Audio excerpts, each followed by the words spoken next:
Pontualmente 14 horas desta segunda-feira, dia 28 de setembro de 2015, começa aqui mais um Salutes, um programa que visa o resgate das medicinas tradicionais, medicina ancestral, como a acupuntura, que é o meu caso, a minha especialidade, mas traz também as técnicas, tecnologias, terapias de ponta, sobretudo a saúde quântica, a remédios frequenciais, biorressonância, enfim, o que há de mais moderno nas terapias ligadas à medicina tradicional chinesa, à acupuntura. Ontem mesmo eu estive no curso de pós-graduação promovido pela Quantum Bio, nosso patrocinador, e estava falando com um engenheiro responsável pelo desenvolvimento de um produto eletrônico, que é uma canetinha que você coloca, tipo Vega Test, que você coloca no polegar e faz um levantamento de todos os metais tóxicos, presença de vírus, bactérias, protozoários, alergias alimentares e etc. Estávamos falando exatamente sobre isso, quer dizer, como a eletrônica se desenvolveu tanto e ao mesmo tempo, hoje praticamente falava o Alexandre Távola, da Nova Ciência, que será um dos entrevistados em breve aqui, falando exatamente disso. A atual medicina hoje caminha para a antiga medicina vitalista. Que bom, né? Que louvado seja Deus que a gente caminhe nessa linha, porque a linha vitalista admite a existência de um corpo vital, que esse corpo vital, aliás, é a oficina, né? É a oficina do trabalho, né? A oficina da magia da acupuntura, que trabalha com agulhas, coloca-se no corpo físico, mas trabalhando nesse corpo vital, atingindo tanto o físico quanto também o corpo vital e aí sim também a mente e as emoções. Por conta disso, em duas oportunidades, 2 simpósios internacionais sobre saúde quântica, um em Recife e outro em Porto Alegre, na verdade não foi Porto Alegre não, foi em Gramado, eu ministrei uma palestra com uma questão: a acupuntura seria quântica? Muito interessante isso. É uma abordagem diferente, obviamente, é um pensamento que eu particularmente defendo, né? Que se você coloca uma agulha num buraquinho e que tem um meridiano, e aí eu fazia uma associação com Planck, por exemplo, né, com Max Planck, falando que a matéria se organiza por pacotes de energia. Então vai se comportando, vai se fazendo pacotes e esses pacotes acabam formando a própria matéria. É o meridiano da acupuntura, que tem um buraquinho ali, e aí ele tem um riozinho, tem um outro buraquinho, que é outro pacote, outro pacote, outro pacote. Ao serem acionados esses pacotes, você trabalha tanto no nível energético quanto no nível físico. E a partir dessa discussão, aí eu começava a falar um pouco da teoria da física quântica e falando um pouco da quântica na saúde e falando um pouco da medicina ancestral da acupuntura como um grande escopo, falando da ligação possível da quântica com as medicinas tradicionais. E essa é a proposta do nosso trabalho aqui no Salutes, tentar fazer uma ligação dessa medicina ancestral, medicina tradicional chinesa, sobretudo a acupuntura, com as questões mais modernas que tratam da saúde quântica. Muito bem, o nosso programa aqui, o Salutes, tem o patrocínio da Quantum Bio, que é uma empresa pioneira e especializada no desenvolvimento de produtos e serviços na área da saúde preventiva, a partir da tecnologia de biorressonância, hoje já amplamente utilizada tanto na Europa quanto no Japão.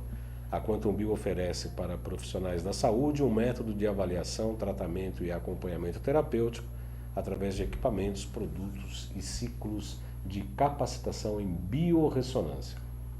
Eu particularmente já fiz esse curso da biorressonância. Nós trabalhamos com aura-meter, com essências, fazemos sabendo o que dá ressonância, o que dá dissonância, sabendo que tudo no universo é vibração. E além disso eu também trabalho com acupuntura e somado com a biorressonância. Ou seja, eu pratico no meu consultório exatamente essa busca da integração das medicinas, tanto ancestrais quanto a moderna física e saúde quântica. Trabalhamos aqui hoje com a mesa de operação Marcelo Melo e Iago Matsumoto. Logo mais no meio do programa vamos colocar um filme aqui destacando os palestrantes com primeiro Congresso Internacional de Fronteiras da Saúde Quântica. Será um evento maravilhoso aqui em São Paulo, no início de novembro, no qual eu convido vocês, fiquem atentos para daqui a pouco conhecer algum dos palestrantes deste importante congresso. Eu estou aqui no chat, mas o nosso chat aqui a gente precisa dar F5, acender vela para São Pedro, rezar um pouquinho para ver se ele pega no tranco. Eu, no meu aqui, eu já fiz todas as minhas mandracarias possíveis e imagináveis e meu chat não aparece. Portanto, você que está acompanhando nosso programa ao vivo, quiser fazer perguntas ao nosso entrevistado ou a mim mesmo, eu sugiro que entre no Facebook, na minha página João Carlos Baldan, está ali a chamada. Nos estúdios da UTV, eu tenho o prazer, entrevista longa, entrevistar uma figura muito interessante. Uma vez eu sempre ouvia no consultório da Quantum Bio aqui em São Paulo, a figura parecia meio etérica, né? Cabo de cavalo, aquele olhar meio zen. Ficava olhando, que figura é essa? Até que uma colega de trabalho falou, olha, vocês precisam se conhecer.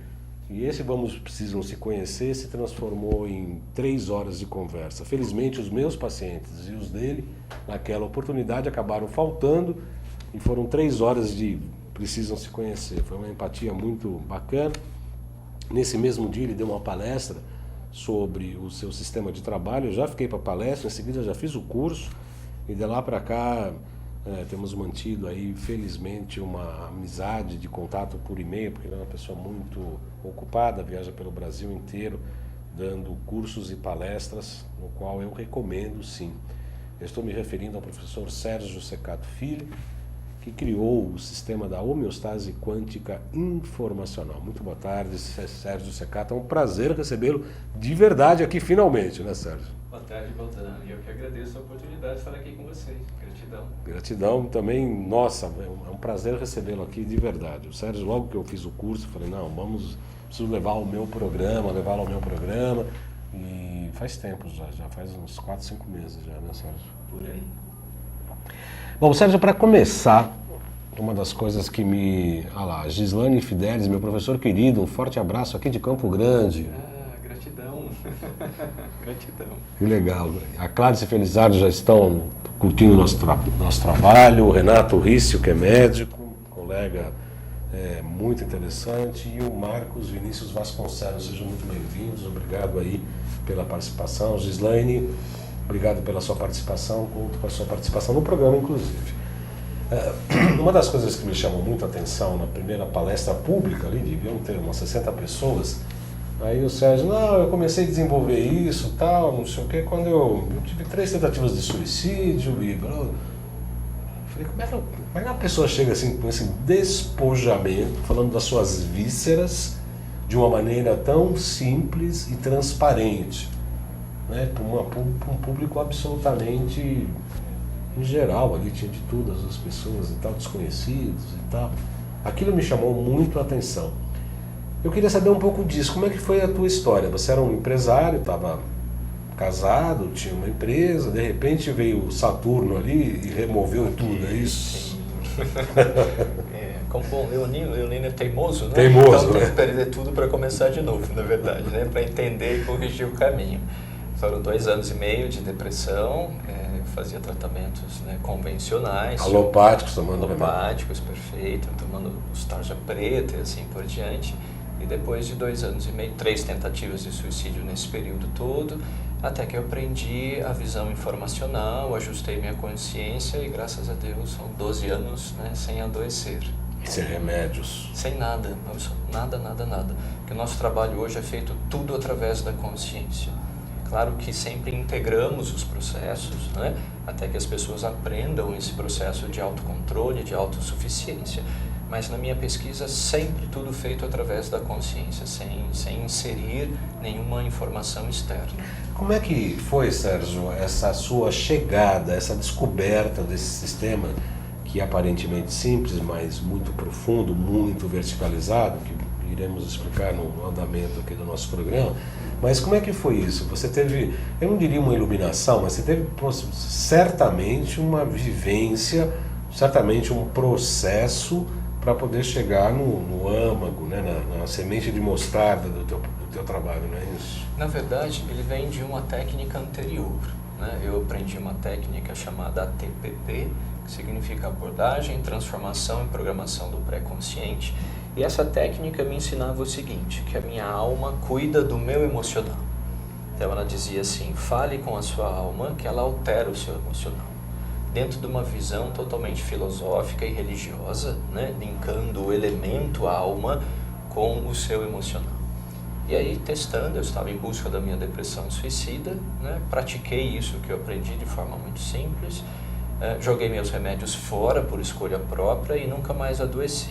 De um dia para o outro, foi isso? De um dia para o outro. Foram um dia inteiro ajustando a minha consciência, eliminando as minhas tristezas, né? Essa dica eu já deixo para as pessoas, né? Depressão, normalmente, é acúmulo de tristezas. Se você eliminar as tristezas, a depressão some. Então, eu fiquei conversando com a minha alma e eliminando as minhas tristezas, senti que eu estava curado, joguei meus remédios todos fora por decisão minha e nunca mais adoeci. A partir daí, montei um espaço em Campinas, né, para reproduzir o trabalho que me fez bem, o que eu havia aprendido, e comecei a pesquisar cientificamente o porquê que aquilo aconteceu. Né? Porque acreditávamos que, entendendo o processo na visão científica, poderíamos ampliar e muito mais pessoas teriam o resultado que eu obtive. Porque durante 1 ano e meio fazendo estatística, nós vimos que só 30% das pessoas conseguiam se autocurar como eu me autocurei. E aí que nós entendemos que faltavam algumas peças desse quebra-cabeça, né? Para que mais pessoas pudessem evoluir nesse sentido.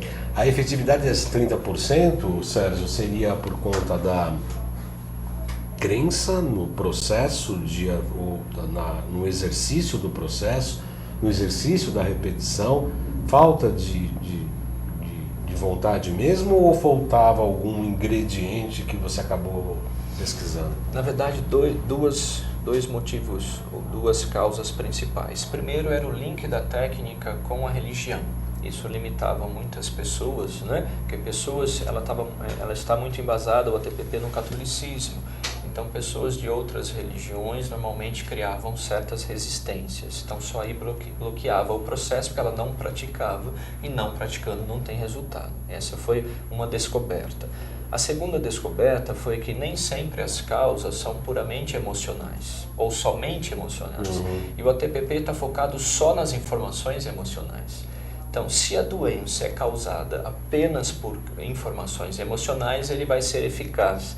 Mas se tivermos padrões mentais e materiais envolvidos no processo, isso já não era mais tão eficaz assim. As pessoas ou não tinham resposta, não tinham resposta alguma, ou então melhoravam, mas não conseguiam concretizar o processo de autocura. Dizem genericamente, Sérgio, que as mulheres lidam melhor com as emoções e os homens, talvez por uma questão genética, ou seja lá o que for, são mais racionais. Faz algum sentido, né? Se 70% que não atingiam seriam mais homens que teriam uma resistência mais mental, não? Não. Eu acho que a racionalização, a racionalidade do homem, que é a maioria, mas tem uma mudança toda acontecendo, né? Mas por ele racionalizar a informação, ele bloqueia o acesso à informação emocional. Por isso que ele dificulta o processo de autocura. Porque se ele não encontrar também os traumas emocionais, ficar só no nível mental, ele não acha às vezes todas as causas do problema. Mas não, depois entendendo melhor o processo cientificamente, isso não se mantém, não se sustenta. Não se sustenta. O que nós percebemos é que o homem, por racionalizar, muitas vezes ele é mais resistente aos novos processos. Por isso que o Instituto, né, se empenhou em demonstrar cientificamente o processo, como ele funciona, por que funciona, para que todas essas pessoas mais racionais ou mais céticas entendessem cientificamente como isso é implementado e o porquê da resposta. Eu acho que o Sérgio Secato é a única pessoa que fala para mim cientificamente e eu não tenho arrepios, né? Porque quando eu falo cientificamente eu fico maluco. Ontem mesmo eu estava almoçando com meu filho e falando para ele exatamente isso. Ele está se formando lá na Unifesp, onde o Sérgio Secato está fazendo uma pós-graduação bastante interessante. Ele se preocupa muito com essa questão científica. E eu estava falando para o Arthur, de um colega que passou por uma cirurgia, deu um problema na cirurgia e tal, não sei o que. Eu falava, tá vendo? A medicina, por mais que queira ser uma ciência, não, mas isso é exata, tal. Mas não é uma coisa. Você espera uma coisa do ser humano, do corpo físico da pessoa, E cada um varia, né? Eu vim de uma sessão agora e a pessoa pergunta, quantas sessões precisa? Isso é uma pergunta clássica. Eu não tenho a menor ideia. E falo, não sei. Vai depender muito mais da pessoa que está me procurando, do paciente em si, do que nosso trabalho. Eu vou me dedicar da melhor maneira possível, mas como o paciente vai reagir a isso, é uma arte, né? Segundo eu penso e tal.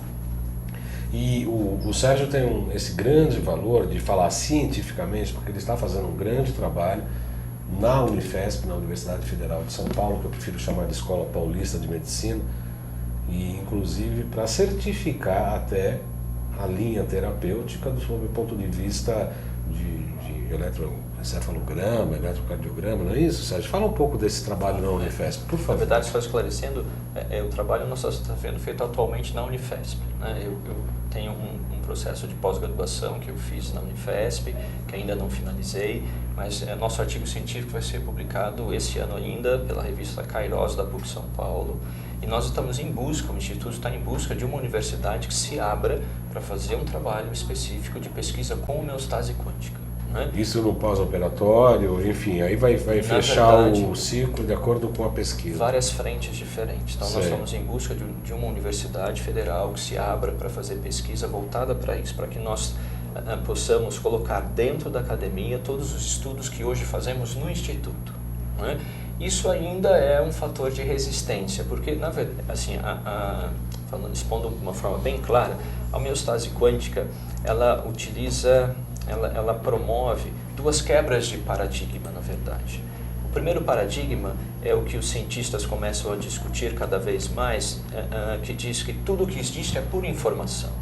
Então nós saímos da visão da vibração e vamos para a visão da informação. A informação é o princípio de tudo. É a informação que gera vibração, que gera matéria. Essa discussão começa em 1989, se não me falha a memória, com um físico chamado John Wheeler. Né? Ele é um físico, tem vários prêmios e criou várias teorias dentro da física.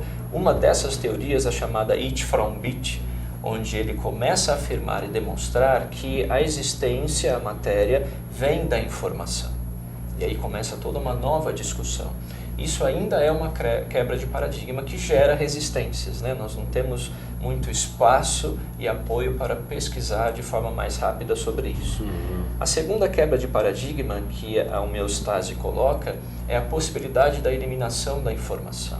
Porque tudo que nós conhecemos hoje está focado ou em gerar informações ou em inserir informações.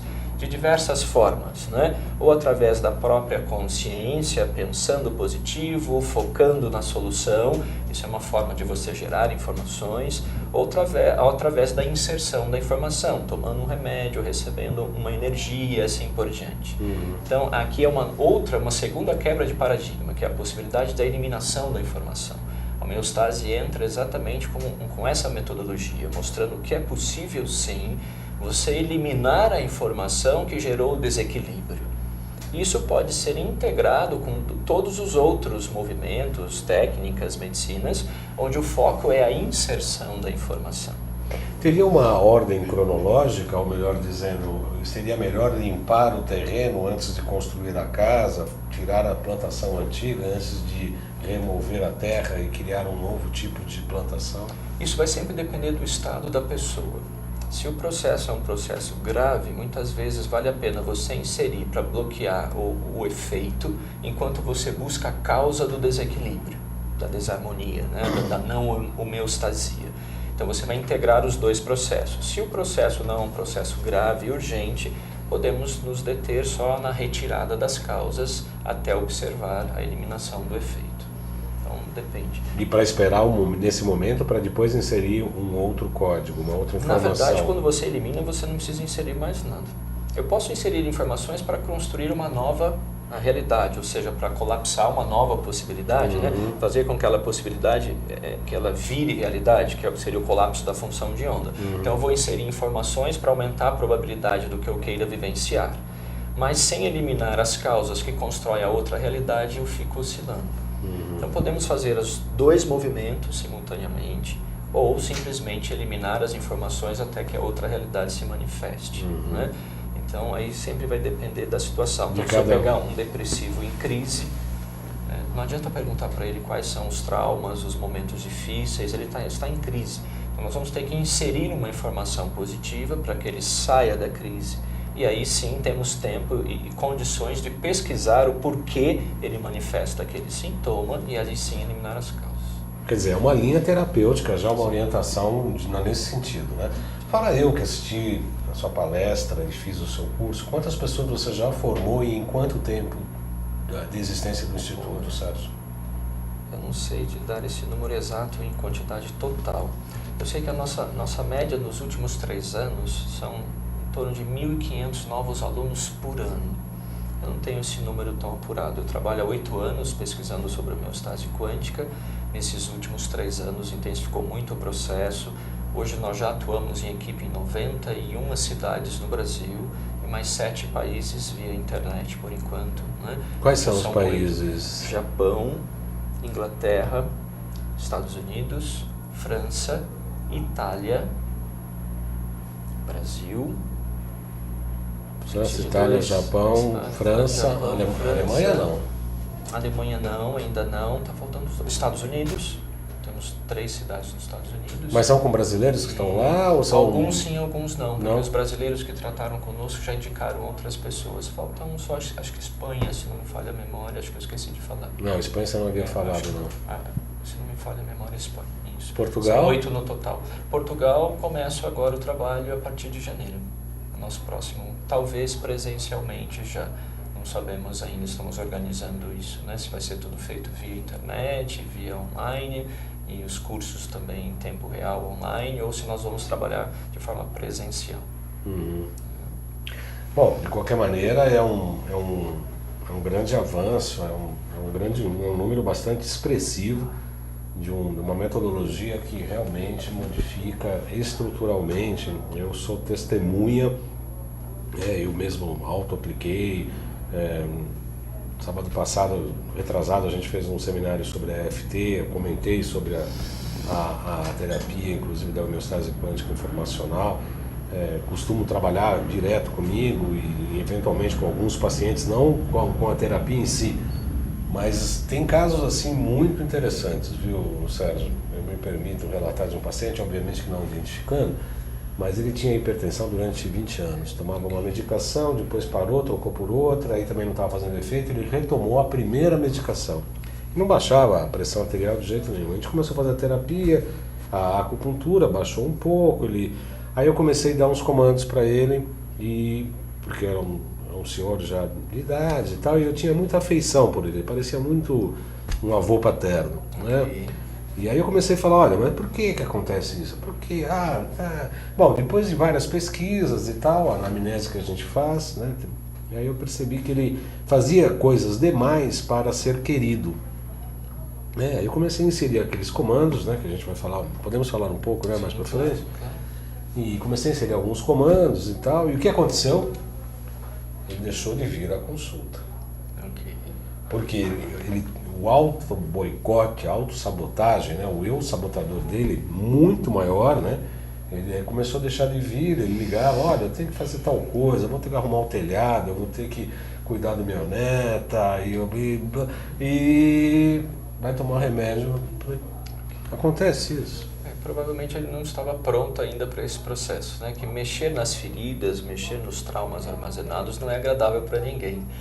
E às vezes as programações são sempre de se autodefender, de não mexer mais nisso, de esquecer. Então quando você pede para a pessoa voltar a esses assuntos, a esses traumas, às vezes esses padrões criam resistências, né?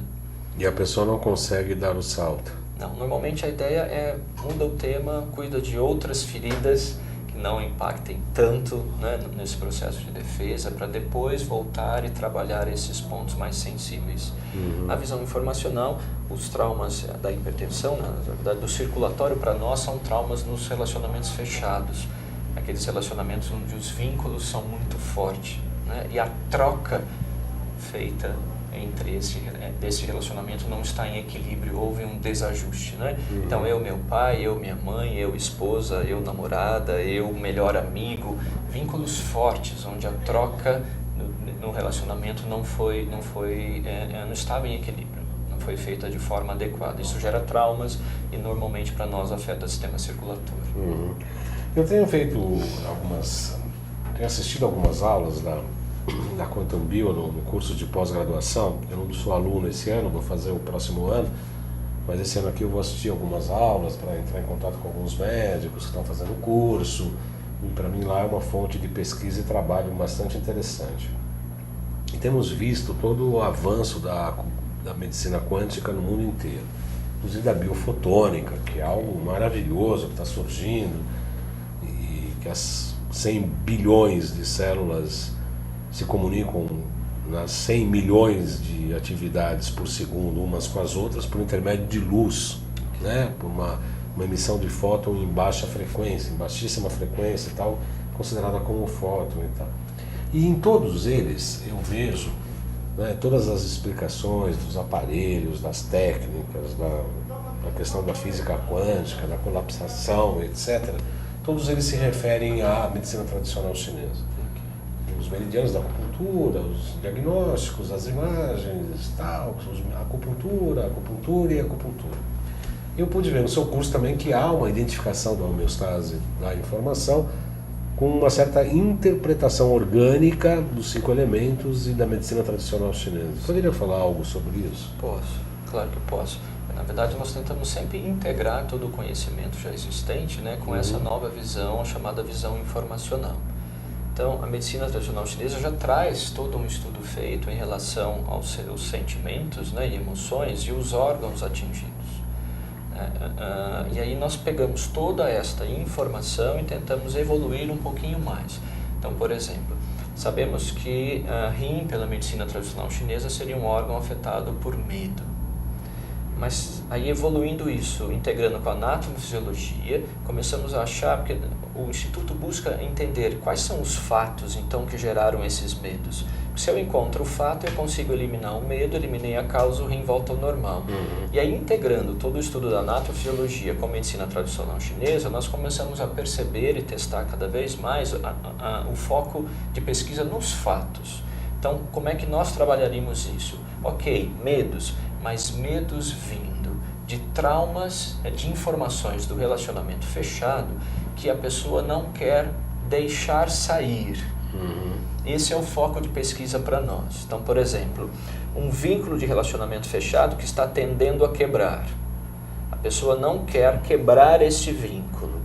Ela vai afetar todo o sistema urinário, entre os órgãos, o rim, para evitar que esta informação seja eliminada, porque a porta de saída seria o sistema urinário. Okay? E aí isso facilitou bastante. Então vamos em busca de medos, mas medos dentro deste conjunto de fatos. Então eu perguntaria para esse cliente, né, quais são os relacionamentos fechados, onde existe uma informação querendo sair e você não quer que ela saia. Que mudança de vínculo você não quer permitir a mudança a ponto de você danificar o seu sistema renal. Isso facilita cada vez mais nós encontrarmos, né, as causas daquele sintoma. Porque se eu for trabalhar todos os seus medos, até nós encontrarmos todos os fatos que geraram medos e eliminar cada um desses medos, pode demorar muito. Se eu entender qual o conjunto de fatos, né, que afetaram aquele órgão, aí fica mais rápido a pesquisa. E aí eliminamos não só os medos, mas todos os sentimentos gerados por cada um deles. É uma das coisas que eu aprendi no seu curso, que eu utilizo no seminário da AFT, inclusive, é exatamente do entrelaçamento, né? Quer dizer, tem um conteúdo psicológico, Jung mesmo fala isso, quer dizer, se você não resolve isso, ele vai se repetindo toda hora na sua vida, até o momento de você entender e se livrar desse tipo de transformação que precisa ser feita e você acaba não fazendo. E aí começa a entrelaçar, quer dizer, então eu tenho que buscar, na verdade, a razão de todo aquele medo, daquela emoção que talvez esteja numa informação, é isso? Dificilmente vai ser um fato só. Nós vamos ter um conjunto de fatos que geraram medos, esses medos se acumulam e acabam somatizando, né? Gerando partículas ou subpartículas no seu corpo que acabam atrapalhando o funcionamento daquele órgão específico. Então, pela AFT, fala o seguinte, é como se fosse uma mesa, você vai tirando um pé, tira o outro, para desestabilizar o sistema de modo que isso se despenque. Me parece que pela homeostase é um pouco diferente, né? Diferente. Na verdade, eu tenho que ir diretamente na informação ou nas informações que geram aquele problema e retirar essas informações do sistema, né? Que não necessariamente um trauma ou um fato. Não. Normalmente um conjunto. Você tem com certeza um fato, ou é que trauma para nós são fatos que geraram códigos negativos, informações negativas. Então, normalmente você tem um trauma que dispara todo o efeito, né? Vamos dizer que foi a gota d'água do seu sistema e ele somatizou. Mas você vem durante um longo período acumulando várias informações até que isso aconteça. São 14 horas e 31 minutos. Entidades viscerais é um dos capítulos que eu mais gosto da medicina tradicional chinesa, e a gente fala exatamente isso, né? Entidade visceral é a palavra do conhecimento tradicional da medicina chinesa. Quer dizer, cada víscera é como se fosse o depositário de uma determinada emoção. Então, quando a gente pega um diagnóstico pelo pulso, a gente vê um órgão ou uma víscera com excesso de atividade, a gente sabe exatamente o excesso daquela emoção. Isso nos ajuda muito, porque às vezes as pessoas vêm querendo dizer coisas para nós, ou não tem coragem de confessar determinados fatores históricos da sua personalidade, ou mesmo do seu perfil emocional, e a gente pelo pulso identifica ali na hora pela pulsologia. Eu atendo na Quantum Bio aqui em São Paulo, meu telefone é 5594-7736. Vou pedir para o Marcelo colocar meu e-mail, isso aqui mesmo, jcbaldão.com.br. Essa é a página, obviamente. Meu e-mail é o jcbaldão@gmail.com e o telefone é esse aqui, ó, 5594-7736. Pelo e-mail também vocês podem mandar dúvidas, sugestões, críticas, comentários, etc. E eu sempre os respondo. Às 14 horas e 32 minutos, eu peço ao Marcelo, de 3 a 8 de novembro, teremos aqui um grande congresso internacional de saúde quântica, fronteiras de saúde quântica, promovido pela Quantum Bio, com só gente grande, viu? O pessoal que vem falar aí realmente é de primeira linha. Então tem um filme preparado aí com os palestrantes que eu peço para o Marcelo colocar aí para os internautas acompanharem.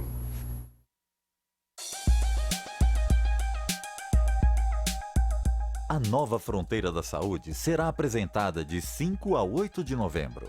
Você está preparado? Primeiro Congresso Internacional Fronteiras da Saúde Quântica. Nos dias 5 e 6 de novembro, acontece o segundo Encontro Nacional Quantum Bio. E nos dias 7 e 8, o primeiro Simpósio Internacional de Saúde Quântica. Saiba agora quem espera por você nos workshops internacionais. Alexander Popp segue com maestria a trajetória de seu pai, Fritz Albert Popp. Este PhD físico e teórico alemão, com formação nas universidades de Warburg, Mainz e Marburg, conduziu uma pesquisa inédita onde confirmou a existência de biofótons, tornando-se o criador então da teoria biofotônica, o ramo da biologia quântica que compreende o funcionamento interno de células e tecidos em organismos vivos. Imagine que cerca de 100 mil reações químicas ocorrem em cada célula por segundo. Isso em um sistema que é constituído por 100 bilhões de células. Para desencadear tais reações neste tempo e velocidade, somente seria possível se fossem controladas por fótons, ou seja, todos os organismos vivos, incluindo as células, se comunicam através de campos eletromagnéticos emitindo fótons de luz. Todos os sistemas vivos são seres de luz. Baseado nisso, o Dr. Popp fundou o Instituto Internacional de Biofísica, uma rede mundial de biólogos, químicos, pesquisadores, médicos, físicos e cientistas, onde seu filho, nosso palestrante Alexander Popp, passou 6 anos trabalhando e foi um dos responsáveis pelo desenvolvimento do Regulations Diagnose, um equipamento que permite visualizar o mecanismo de regulação de um sistema orgânico em apenas 5 minutos, que já foi homenageado como uma das mais importantes descobertas para uso médico. Em nosso workshop exclusivo de 3 horas, ele contará a história da teoria biofotônica e mostrará a correlação com este dispositivo. O primeiro Congresso Internacional Fronteiras da Saúde Quântica também apresentará. Dr. Konstantin Korotkov é pesquisador, professor de Física, de Tecnologia da Informação, Mecânica e Ótica na Universidade Estadual de São Petersburgo, na Rússia, com atuação há mais de 40 anos, palestras e treinamentos em 56 países, publicação de artigos e oficinas em mais de 100 conferências nacionais e internacionais, mais de 200 artigos publicados nos principais periódicos sobre física e biologia, reconhecido internacionalmente por sua pesquisa na área bioenergética humana. Dentre suas 15 patentes de invenções biofísicas estão instrumentos de imagem eletrofotônica EPI-GDV, que são aceitos pelo Ministério da Saúde da Rússia como uma tecnologia médica e pelo Ministério do Esporte como uma das tecnologias-chave para o esporte. São mais de 1.000 profissionais que se beneficiam do uso dessa tecnologia no mundo. Sua técnica, a imagem eletrofotônica, permite em tempo real que pesquisador e cliente vejam desequilíbrios que influenciam o bem-estar de um indivíduo. Ou seja, ela facilita o diagnóstico da causa, mostrando a área do corpo e os sistemas de órgãos envolvidos, quantificando, analisando e fornecendo dados para tratamentos, inclusive da medicina tradicional e complementar. Em seu workshop de 3 horas no primeiro Congresso Internacional Fronteiras da Saúde Quântica, apresentará os princípios da EPI, seu uso como medicina complementar, resultados de pesquisas, novos experimentos e efeitos da meditação, concentração e acupuntura no campo de energia humano. Além do registro dinâmico em tempo real da influência de emoções humanas e consciência na água e em sensores. Faça você também parte dessa revolução. Inscreva-se!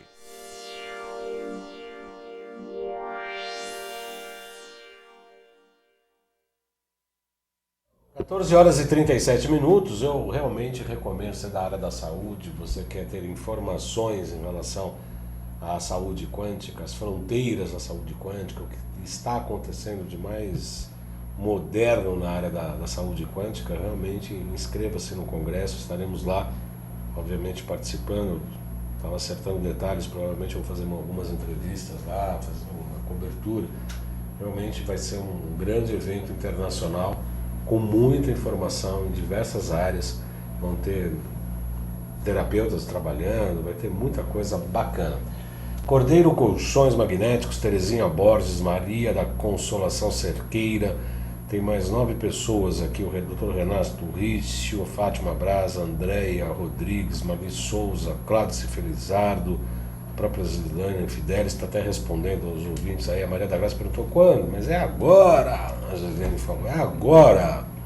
Terezinha Borges, Marcos Vinícius, Simone Arrabal Trigo, muito obrigado pela participação. A Zilânia Fidelis está falando o seguinte: tenho vários relatos pessoais e da minha família com o uso da homeostase. É só colocar em prática que acontece. Zilânia Fidelis lá de Mato Grosso do Sul. Muito obrigado, Gislene. Estávamos aqui conversando, eu e o professor Secato, sobre alguns casos de sucesso no tratamento de comando de informação, tenha tido um resultado prático até em casos clínicos, né, Secato? Sim. Nosso trabalho é feito como um trabalho de medicina integrativa em vários casos, né? Então, por exemplo, o cliente tem câncer, ele se trata com quimio-radioterapia e nós entramos com um trabalho informacional.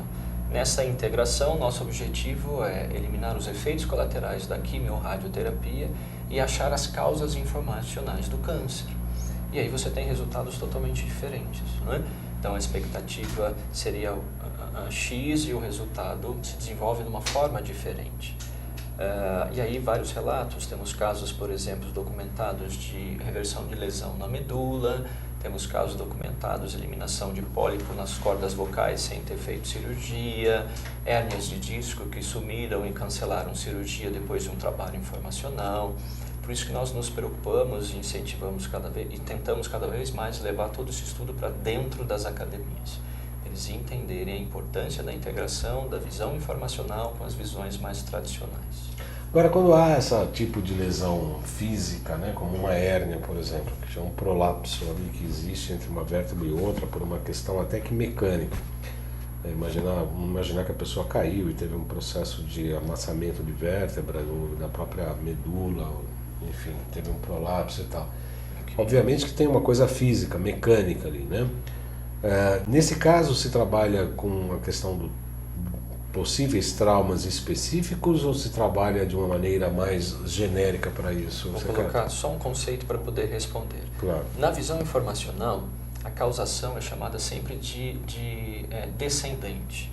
Ou seja, ela vem da informação para a matéria, nunca da matéria para a informação. Então, esse acidente que a pessoa sofreu, na verdade, é só uma vivência do conteúdo informacional dela, do que existe na consciência dela. Então, a ideia é assim, a consciência dela criou o acidente e ela vivenciou na matéria o acidente. Então, nós vamos em busca das causas informacionais desse acidente. Okay? Sabemos que isso vem a partir da consciência dela. Então, avaliando o que estava acontecendo naquele momento, quais os conflitos, né, quais os problemas, encontramos os fatos que geram este movimento. Então, ela teve lá, afetou vértebras, medula, ok. Então, você tem, pela medicina tradicional chinesa, de novo, né, um órgão de medo. Já sabemos que ela tem medo. Mas quais os fatos que geraram este medo? Eu posso usar uma metodologia específica que é quando aconteceu o acidente, quais os temas que estavam em conflito, quais desses temas estão gerando medos. Aí eu começo a encontrar todas essas informações. Daí para frente, o tratamento é eliminar todas essas informações geradas e observar se a estrutura física se recompõe. Porque como é a sua consciência que cria o seu corpo, se você altera a consciência, o teu corpo responde. Porque ele é a própria informação. Então, por essa teoria, não tem limitação, você poderia reverter qualquer processo. Claro que precisamos descobrir ainda muito sobre esse processo informacional, para que as pessoas consigam reverter qualquer situação. Mas temos casos graves, né, como uma lesão de medula, que teoricamente seria difícil de reverter, documentado via ressonância, e aquela lesão desapareceu. É um caso bastante interessante esse, né? Sim. Nós procuramos cada vez mais documentar. O projeto para o ano que vem, se correr tudo bem, seria coletar o sangue do cliente antes do atendimento e depois do atendimento, para registrar a mudança no sangue dele depois de um processo puramente informacional. Quais parâmetros seriam avaliados? Na verdade, nós vamos tentar avaliar o máximo de parâmetros possíveis. Taxas hormonais, marcadores, minerais, o máximo de informações para podermos registrar a mudança instantânea. Né? E via eletroencefalograma, a ideia é colocar o cliente, né, num equipamento de eletroencefalograma durante o atendimento, para tentar registrar as oscilações das ondas todas e pegar repetições para mostrar cientificamente o que está acontecendo a partir desse processo. Olha, eu realmente recomendo o curso e inclusive vou fazer uma reciclagem em breve. Tem alguma novidade para São Paulo em breve? Temos curso agora dia 31 de outubro, 1º de novembro. E palestra, se não me falha a memória, dia 20, é que são tantos eventos que é difícil memorizar todo ele. Até aproveitando, fazendo uma correção, não é Espanha, é Suécia. Eu tinha esquecido de um país, mas é a Suécia. Suécia. Né? Nós temos, você perguntou em números, né? Eu também me lembrei, são mais de 20 mil clientes que nós temos hoje na carteira, quase 22 mil clientes, 1.500 novos alunos por ano em treinamento. Em atendimento, já passaram por nós mais de 7.500 clientes já atendidos com a técnica. Por isso que nós estamos avançando cada vez mais nas pesquisas, né, para que isso se espalhe com mais velocidade. E em relação ao curso aqui em São Paulo, é 31 e uma palestra você... 31 uma palestra, se não me falha a memória, é dia 20 de outubro. 20 de outubro agora. Aonde vai ser? No Espaço da ANIL. No Espaço da ANIL, na Senador Casimiro da Rocha, 222. Quem tiver interesse, só solicitar a agenda, que são muitas palestras e cursos todos os meses. E para solicitar a agenda, Instituto Quantum... contato@institutoquantum.com.br contato@institutoquantum.com.br.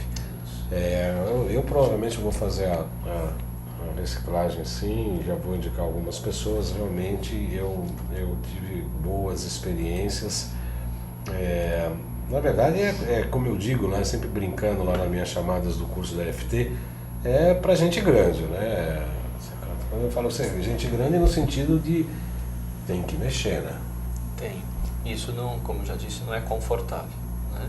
Então tem que relembrar dos fatos negativos, dos traumas desde a infância até hoje. Não tem uma sequência certa, é um processo aleatório, mas tem que ter coragem, na verdade, para mexer nessas feridas e sofrer pela última vez, né? Porque mesmo que a pessoa diga hoje que aquele trauma da infância, por exemplo, não incomode, isso não quer dizer que ela eliminou a informação. Muitas vezes, ou eu diria na maioria das vezes, a informação está apenas inconsciente. Inconsciente. E não existe uma certa resistência no sentido de proteção dessa própria, como eu diria, uma autoproteção no sentido de que é um sistema imunológico, na verdade, né? Eu preciso preservar isso aqui, ter essa situação de conforto aqui, eu não quero sair dessa situação, porque pelo menos eu estou sofrendo, mas aqui eu sei o que é. Se eu der esse passo pro novo, de repente eu tiro essa muleta, eu não sei o que fazer, né? Sim, é o que nós chamamos de ganhos secundários, muitas vezes, né? Exatamente. Às vezes o sofrimento traz alguns benefícios também, carinho da família, atenção, etc. Nesse ponto, o trabalho visa pesquisar primeiro o porquê dessa necessidade. Porque quem se apoia no ganho secundário, muitas vezes é porque ele tem rejeições e carências armazenadas. Então, sem eliminar primeiro essa informação, dificilmente ele vai abrir mão desse processo.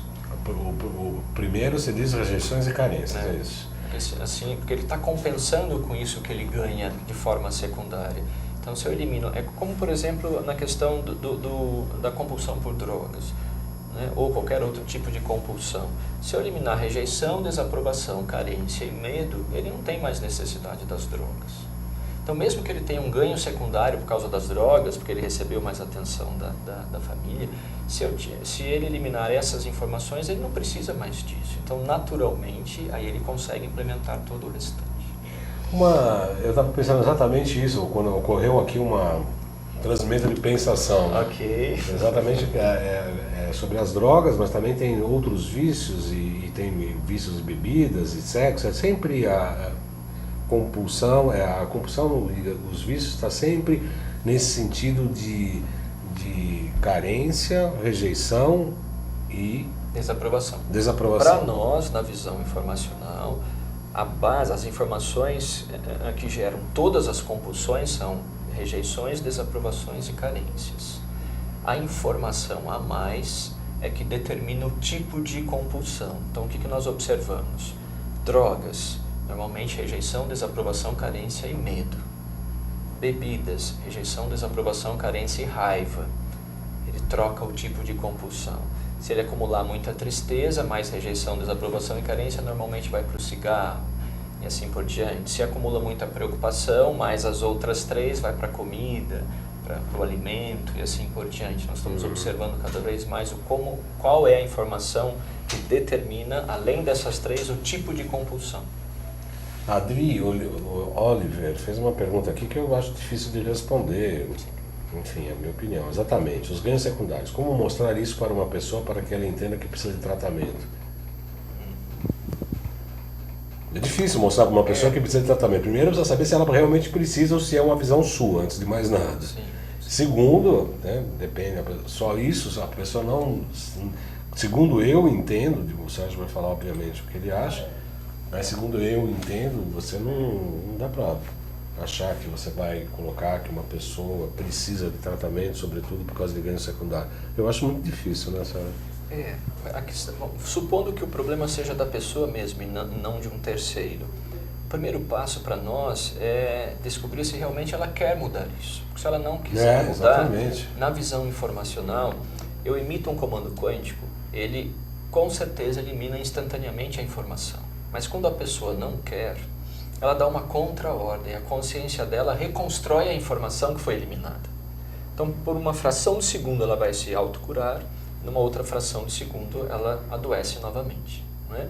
Então, a peça-chave do tratamento quântico informacional é o querer e não o acreditar. Ela pode duvidar à vontade, isso não interfere no processo. Isso é bacana. Mas o querer é básico, porque ela dá uma contra-ordem. Então, ela vai emitir comandos quânticos, ela elimina a informação, mas ela reconstrói. Então, eu diria assim, o primeiro passo é conversar com a pessoa e ver se realmente ela quer mudar a situação de vida dela. Se ela não quiser, o processo teria que ser feito de outras maneiras. Às vezes não é nem só querer, né? Talvez a pessoa nem enxergue que tem... Né? E pela minha experiência, as pessoas que têm ganho secundário, primeiro porque elas não admitem isso, né? Eu percebo pelo meu trabalho clínico, meu trabalho de consultório, a gente percebe que a pessoa, primeiro, ela não aceita. Segundo, se você conseguir mudar, é o exemplo da hipertensão, que eu falei, olha, vamos limpar essa história da necessidade para ser amado. Que é uma coisa até aparentemente simples, né? Eu preciso fazer 1000 coisas para ser querido pelas pessoas. Aparentemente simples. Ele já teve uma resistência, parou o tratamento e voltou ao remédio alopático. Agora, você provar que a pessoa tem um ganho secundário por determinado... Eu acho mais complicado. Uma outra possibilidade seria abordar as rejeições, desaprovações e carências, ao invés Dessa do ganho pessoa. secundário. Mas como é que um terceiro, uma pessoa, no caso da Adri Oliver, poderia atuar, provavelmente é um parente, uma pessoa próxima, como é que ela poderia atuar? Que você falou, não, dá para limpar, mas ela voltaria. Um terceiro poderia atuar com essa pessoa? Poderia. Eu diria assim, o primeiro passo seria esse terceiro eliminar o que ele tem de negativo em relação a esta pessoa. Só esta mudança desse terceiro em relação a ela pode fazer com que ela se abra para o processo. E aí sim ela aprender a eliminar os traumas dela. Essa é uma possibilidade, né? Uma outra possibilidade seria esse terceiro tentar, dentro do protocolo totalmente ético, para que nunca invada o livre-arbítrio do outro, ela tentar alterar a informação pelo outro. Mas isso eu não aconselharia, porque se a pessoa não tiver em equilíbrio, né? Ela vai invadir o livre-arbítrio, vai só gerar informações negativas e atrapalha tudo. Eu tenho uma experiência, depois de ter feito o curso, eu concordo plenamente, inclusive exige um pouco de treinamento nosso. Eu fiz isso quando meu filho teve uma lesão de córnea muito séria. Ele foi fazer um exercício com elástico, escapou e lesionou assim. Eu dei umas medicações quânticas e tal, fiz acupuntura e no processo das agulhas eu fiz isso mentalmente. Okay. Entrando dentro, tentar trabalhar com a consciência dele e tal.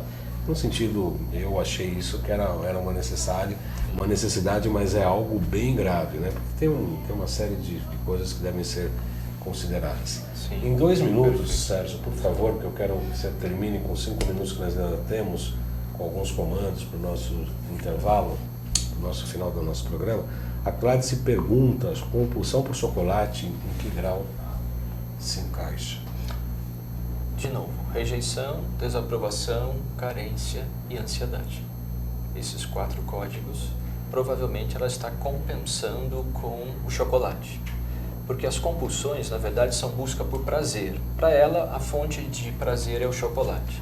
E o prazer, busca por prazer, indica que ela tem rejeição, desaprovação e carência. Porque prazer do latim vem de placere, que significa ser aprovado, ser querido, ser aceito. Então ela usa o chocolate como fonte de prazer, e o prazer equilibra as rejeições, desaprovações e carências. Como o chocolate é um alimento, uma comida, não é um alimento, então você tem, além desses 3 códigos, a ansiedade. Então ela precisa emitir os comandos quânticos, desativar essas carências todas, ela vai passar a comer chocolate naturalmente, na quantidade, né, razoável e não compulsivamente. Para encerrar nosso programa, já estamos no 14h54, foi ótimo todas as tuas colocações, eu tenho certeza que nossos internautas aprenderam muito hoje. Mais uma vez, né, nosso programa é um grande barato do Saluto, isso aqui é um grande aprendizado, e eu é que eu sou o mais privilegiado de todos, né, porque eu entrevisto são pessoas bastante interessantes, com informações bastante positivas, bacanas e novidades, etc. Podemos dar alguns comandos para o nosso internauta, já começar a fazer um treinamento em casa? Posso, até para que vocês experimentem e observem o resultado, né? Mesmo não acreditando no processo. Usem o código ALMA, que na verdade o código ALMA é um código quantizador. Sabemos que hoje é por isso que ele traz a mudança das informações emocionais. Ele vai empacotar a informação de uma determinada forma, que dá acesso a tudo que foi armazenado neste mesmo processo. E, por observação, altera instantaneamente o nível emocional. Então, basta você emitir uma frase. Essa frase tem que ser sempre um decreto, nunca pode ser um pedido.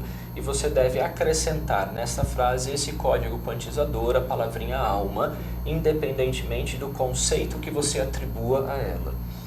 É apenas um conjunto de letras, né? Por analogia, como se fosse uma senha que dá acesso a um conjunto de informações.